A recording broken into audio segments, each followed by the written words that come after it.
Some days, it seems like things are just stacked against you. You know what I mean? This was one of those days. It had been one thing after another at work, and I was exhausted. And just as my service dog, Maggie, and I were getting ready to head home, my next-door neighbor texted to say there's a fire in our building. Oh, no. Everyone had to evacuate. I tried not to freak out, but everything I owned was in that apartment. Maggie sensed I was upset and came close to calm me down. She's a great comfort to me when I'm stressed, and it makes a huge difference. I began to look at what was on hand in my office to help me. All I found was a toothbrush, dog treats for Maggie, and a gluten-free energy bar, which I need because I have celiac disease. My purse had my ID and some medical information cards, but almost all of my critical documents and medical records were back at the house. The phone rang, and it was Crystal, who lives next to me. She's part of my network of friends and relatives who understand my disability, and she helps out in all kinds of situations. It was really good to hear her voice. Crystal is a real character. In the old days, she'd be called a worrywart. But that woman knows how to handle a crisis. I could hear sirens in the background, but Crystal was so calm. She really helped me settle down. I haven't heard anything about our house. Crystal wasn't sure what was happening to our building, but she'd been told to go to a reception center that was being set up by the city. She gave me the address, and we agreed to meet there. She also suggested that I text my family to let them know what was going on. With my skimpy bag of supplies, Maggie and I headed out to learn if a reception center could help us with some of the stuff that we didn't have. I must have beaten Crystal there. Arthur. I saw Arthur, who lives in my building. He seemed to know what was going on. I'm scared to death. I asked if he had any suggestions on facing a crisis with a service dog. He said the folks here would have good information for me.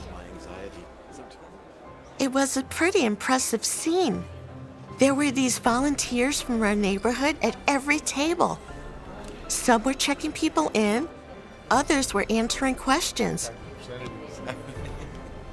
One of them asked me if I needed help in a language other than English.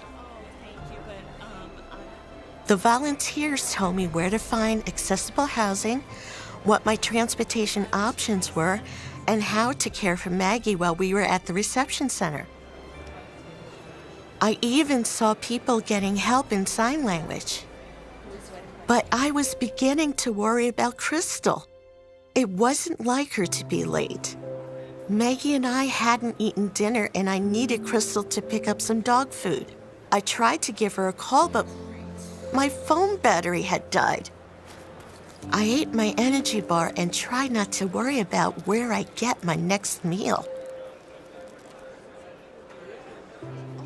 After a volunteer found me some dog food, it began to sink in how this emergency caught me completely unprepared. I realized that they had really thought of critical things to help people in my situation. Crystal finally showed up. She had been busy supporting a lot of our neighbors who needed extra help and guidance.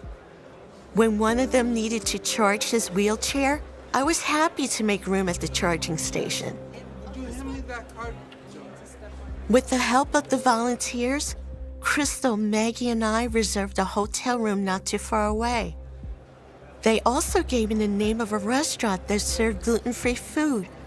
I was so hungry. We spent a long, anxious night away from home. But the following day, we were ecstatic to learn that our apartments were unaffected by the fire. Nearly losing my home really opened my eyes. My situation, with decreased mobility and a service dog, makes it even more important to be prepared for a crisis. Now I keep an emergency go bag, packed both at home and work, and I make sure they're stocked with critical items like medications, documents, and phone chargers. And Crystal learned how she could help our neighborhood even further. She took the training to be a community emergency response team volunteer, like the ones at the center. We had a scary experience, but because of the lessons I learned, today I'm feeling stronger and better able to handle whatever's around the next corner.